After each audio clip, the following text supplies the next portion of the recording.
If music is the vehicle for nostalgia, then we want to be the cops chasing after it. I'm Mal, And I'm El. and this is... Do you remember that song? It's a podcast where we reminisce about some of our best memories. Tied to some of our favorite songs. So sit back as we ask the question, Do you remember that song? All right. What's up, guys? Hey, man. Welcome back. Welcome back. Welcome. This is the welcome to the podcast. This is the podcast where we ask the important questions. Do you remember that song? Yes, that's the one. Oh, am I going this first? No, it is. No, it's me. I was It's like, me. Is it me? I'm just being awkward. Am I the problem? I'm the problem. It's me. All right, Taylor Swift. Hi.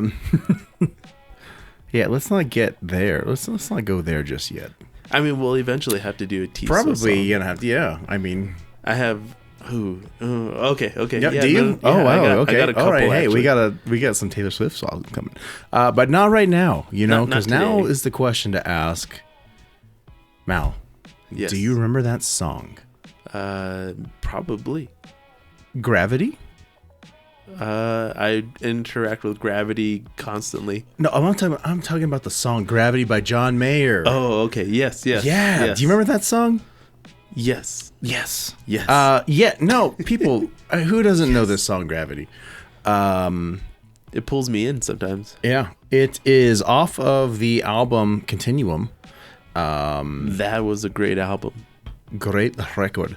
Came on the album Continuum in 2006, man. This was like John Mayer. So he had a couple of albums before this. Probably his bigger song before this album came out, his biggest song was maybe like Your Body is a Wonderland, or even Daughters was a huge one. Oh, yeah. And then Continuum came out, man, and Gravity just like boom, blew up. A lot of really good songs off of this album Continuum. Yeah.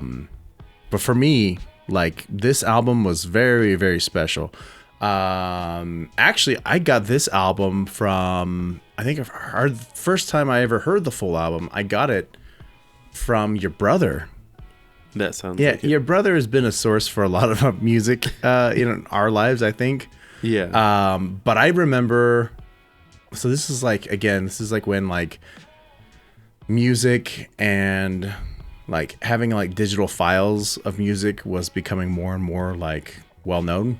Yeah. And so it had to have been like in like the late 2000s, maybe like a couple years after the song actually came out. I remember your brother gave me, I bought an iPod from a friend, an old iPod from a friend Yeah. in high school, and I had a ton of like space on it. I remember it was the first time I ever had like an iPod with like actual like gigabytes worth of like memory, you know. You could put something significant on it. Yeah. And I remember your brother had his iTunes library was just full of like music, Yeah. because he like uploaded all of the music he ever got from unknown sources. I won't say where. But you know, in the early 2000s, everybody was downloading Sorry, music Mom. everywhere. Yeah. And you know, I remember he was like, "Yeah, no, go ahead. You can, you know, take all the songs." And so I remember plugging my iPod in to his computer, or I guess it was like your home computer maybe. Yeah. And he had all the music on there. That's when And, everyone had like the home computer. yeah, It you had a wasn't home everyone- desktop. Yeah. There was not really any laptops, things like that. But yeah, he let me plug it in, and I synced it up. I got so much music, but one of the ones that like really like just kind of sat with me was this album Continuum, and in particular this song Gravity, because I was just getting, again, this is like when I was starting to like play more music, play more guitar. Yeah. And the hook to this song, while it is just very simple, it has so much soul to it, I think, you know? Yeah. And it's very bluesy, you know what I mean? Like, it wasn't like a thing for your like kids our age to be like into blues music. And I don't Yeah. even know if you recognize that, like at that age, I didn't know if I recognized it. It felt like bluesy, but it's absolutely like John Mayer is like maybe one of the greatest guitar players of all time. And his roots come from learning, playing blues. You know what I mean? Like Yeah. he like studied blues. I want to say like when he was, went to music, when he was in music school, you know what I mean? Like, Yeah. and yeah, at the time I didn't recognize it, but like, man, like this song, just right when it starts off with like the organ and the piano, like going, you know what I mean? Yeah. Yeah, something about this just kind of hits you in the feels. It's very, the tone of it is very raw. It's very just, I don't know. I don't know how to explain that. It's I like wanna this is say anticipation. You know what I mean? I wanted to say somber, but not somber like as in sad, but like very. It kind of starts off sad, right? I mean, it like the whole line is like gravity is working against me. You know what I mean? Yeah. And it's just feeling of like being kept down. You know what I mean? But then like it builds to like this crescendo at the end. You know, it builds to this crescendo at the end, and the music just kind of like takes it like in a different direction, or at least like the build like brings it up. You know what I mean? And you almost end on this like. I think the ending is like "Keep me where the light is." You know what I mean? It's like the ending lyrics, you know. Yeah. So just keep me where the light is. You know what I mean? And so like there's this like definite like feel of like I am working against something and I am working I think be it's better. I think it's more like a prayer than anything else, in the same kind of blues kind of fashion. Yeah. It could be taken that way, yeah. Is like a manifesto of yourself, like trying to overcome the situations that you find yourself in. Yeah. And I think that's, I don't know, I'd imagine that's a common theme in a lot of music. I mean it's definitely But the way he does it is very special. yeah, absolutely. But yeah, I so like I like have a vivid memory of this like album cover on the Yeah. It was an iPod video that I got from a friend. I think he sold to me for like $80, and it had like 256 gigabytes. Dang. And I was like, whoa, this has got some. That's some space. Yeah, man. And this is before like way back in the day, like you could just hook up to anybody's computer and add music to it. It wasn't like this has to be your computer and your account. It wasn't a user license or something. Yeah, like that. it wasn't like all of that like red tape they have on it now. So like Yeah. if I were to go like plug my iPhone into your computer and be like, oh, I want to take your music, it'd be like, whoa, you're gonna have to erase all of the music you have already and Yeah. then add stuff in. And it's like, whoa, I just want to add some music to it. And they're like, no, you can't do that. You know what I mean? So like this was like prior to that, so that's why it was like it's kind of cool because like I got pretty much any of the music that I wanted from his catalog just got added onto it, and like I said, no red tape. You know what I mean? Yeah. That's how I actually lost a lot of my favorite songs, because they were attached to my parents' account. Oh, yeah. And so Yeah. then like you went to go sync it up one time with your new stuff, and it was like, oh, okay. Yeah, I got my own computer, and they were like, no, It was like, you're nope, not the same. sorry, you're gonna have to get rid of all this music. Yeah. Yeah, same here. Like I think I've lost a fair amount of music that way as well. Couple $1,000, you know. Well, anything. it's funny because I was going through and I was looking for like the oldest backup that I had for my computer. Yeah. I found an older one, but it was from like the mid like 2010s. But I know I had one older than that, like more like 2013, 2012, when I was actually adding my own stuff to my first laptop. Yeah. But I didn't have the foresight to like keep that information. You know what I mean? Yeah. I think there's a lot of things that I wish I knew back then about being able to like keep and like protect your data or like preserve your data. You know what I mean? Yeah. Anyways, lost a lot of like early music too. But in that though, like I was able to find one that I had from like almost 10 years ago, and I was like, oh, I haven't heard that song in a long time. So definitely brought up some stuff. But yeah, I mean, this is one of those like albums that like when I think about this album, I think about all of the musical inspiration I got from it. Yeah. As a musician, wanting to learn how to play and realizing that I never will be able to play like John Mayer.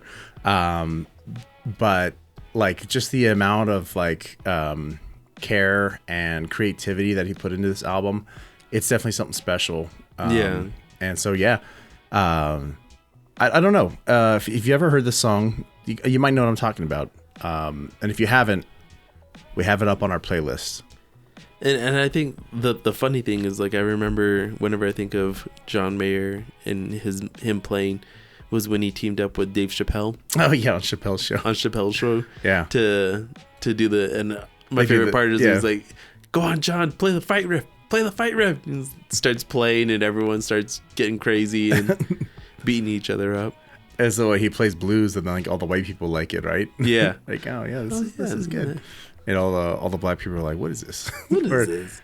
Or no, I think he plays blues, and the black people like it, and he plays like something else, and like all the way. yeah. That's a funny skit. John Mayer, man, he's goated. So, check it out. We got it on the Spotify playlist, and we'll be right back.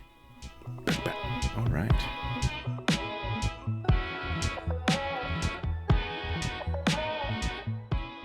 What's up, guys? And we're back. We're back. We're back. Backity back. Yep. Anyways. Don't talk back. Yakety yak. Yak, and we're back. But yeah, so it's my turn to ask you the fabled question. Yeah, ask me the question. Come on, ask me. Did you know that you could save 15% or more on not that question? Oh, no. No, we're not selling insurance, man. Come on, man. It's lucrative though. Anyways, do you remember that song, "Forsaken" by David Draymond? Yeah, you stumped me with this one. You were telling me about this song, and we were talking about it, and I realized I've never seen this movie. So it comes from it was part of the soundtrack for Queen of the Damned movie. Anyone who was into vampires or into, I guess, vampires in general and rock music, probably saw this back in the 2000s. Yeah. The movie itself, I believe it released in 2002 and had a bunch of ton of artists, right?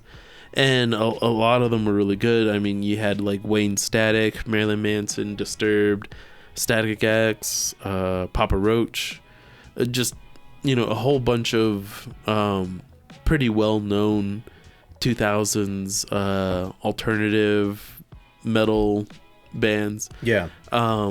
But the one that I liked the most was Forsaken. Mm-hmm. Because I guess, like we've previously discussed, I was a moody teenager. Yeah. Emo in some cases. And I just loved the theatricality of this song. Yeah.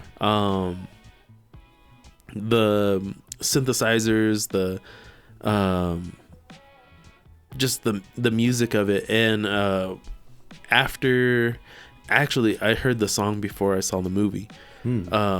Like we had just said, I got it from my brother. Oh, okay. And I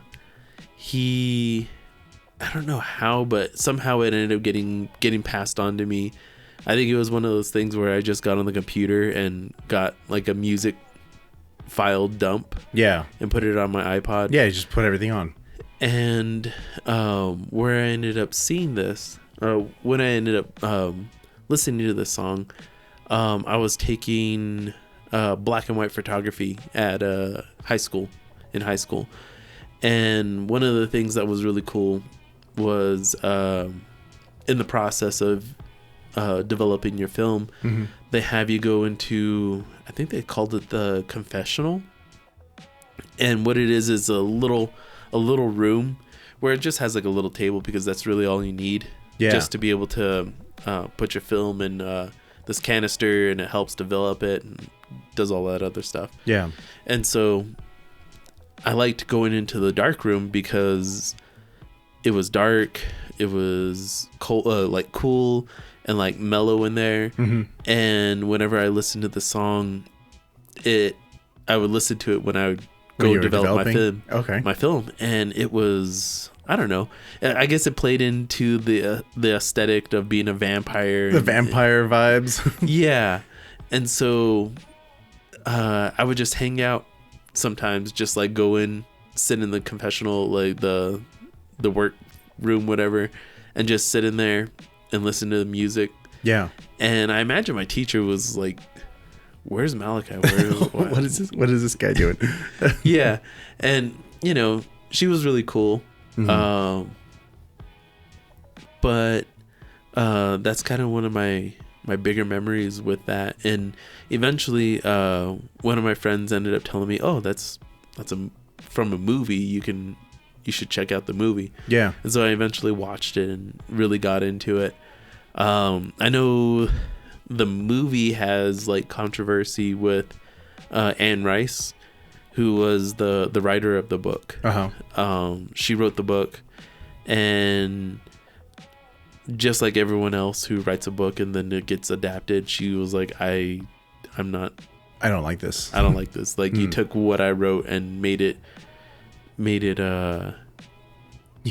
not the same. You butchered it. Yeah. And like she was like that with Interview with a Vampire. Oh, she wrote that one as well? Yeah, and I read somewhere that she was like, she was like, I'm never letting any of my books ever get turned into movies ever again because they keep messing them up. Yeah. But I think that's the cool thing about her books being turned into movies is the movies stand alone. Yeah. Yes. Like now we look at it and we're like, oh man, it's kind of cheesy, kind of kitschy, yeah. But it also, I think the music is what carried the movie so much. Yeah. Not necessarily the story. And so I think that was the cool thing is what really spoke to me as a young person listening to this music and getting real, because like normally you would watch the movie and then get into the music, right? And this time I had the music before I got into the movie. Well, I noticed like a lot of these songs, it looks like they were like you talked about it a little bit earlier, but like it seems like a lot of these songs were created for the movie, you know what I mean? Yeah. Like specific artists created the music for it, and that's actually pretty cool, because I feel like they don't do that as much anymore, you know what I mean? Where you'd have so many different artists like actually create these different songs, you know what I mean? Yeah. Like specifically for the music, you know, because it's like a lot of soundtracks will just take a popular song or a song from someone's soundtrack and just like add it to their or a song from someone's album and just add it to their soundtrack, you know? Yeah. Whereas like this is kind of cool because it was like all of these different artists were creating like original songs for the movie, you know what I mean? Well, I think also, I mean, because the music plays so much into the storyline of the movie, because Lestat, the vampire, ends up becoming the lead singer of the band, essentially. And so therefore, a lot of the songs had to be created and made to be written into the movie. Yeah. And so... and then even in the beginning, I believe there's a part where they're like, oh, he wrote this lyric into this song and is referencing vampires in this part of London and blah, blah, blah, blah. And I think that's pretty cool, because then it becomes a marriage of screenwriter and musician. Yeah, screenwriting going hand in hand. Yeah. Yeah. It's like you said, it's like core. It's built into the story that these songs had to be there. Ah, that's kind of cool. No, I had never seen this. I might have to check this out. Might have to check out the movie. What do you recommend? Check out the movie or the music first? Either one. I mean, honestly, like the music was what drew me into the movie. Yeah, but it could have easily gone the other way. Yeah, and I can tell you, like, from watching the movie, I would probably been drawn to the music too. Yeah, kind of like I did with Lord of the Rings. Right. But that was kind of a different situation. Yeah, you know, well, I had to play it, but yeah. This is more of like just enjoyable to listen to, and then all right, cool. I'm gonna have to do that. And while I check it out, we're talking about Forsaken by David Draymond of Disturbed on the album Queen of the Damned. Queen of the Damned, music for the motion picture. No, check it out. It's on our Spotify playlist. Yeah, it's been added to the playlist. Give it a listen. Check the movie out. Let us know what you think. If you have any special memories, let us know. Let us know. Interact with us. Talk to us. Share us your thoughts and feelings. Yeah, tell me how you feel. Well, what was the dream you had last night? Did it have Forsaken? Did it have vampires? Did it feature vampires? Was there gravity involved? Was John Mayer there? And if so, maybe we don't want to know that. Thank you all for listening. Hope you're enjoying this so far. Hoping you're getting an experience or remembering some experiences. We talk about nostalgia just kind of being a core theme to this podcast. You know, I'm hoping that like maybe we're helping you, reignite some memories and some feelings that you had with songs that you did, and maybe you're creating your own. I think last episode we came up with this kind of neat idea that's like, hey, we're reliving the soundtrack to our lives, man. Yeah, and I'm hoping that maybe that'll catch on and you can do the same as well. So yeah. Let us know. Yeah. We'll check you out next time. This has been Do You Remember That Song? That was bad. All right. We'll catch you next week.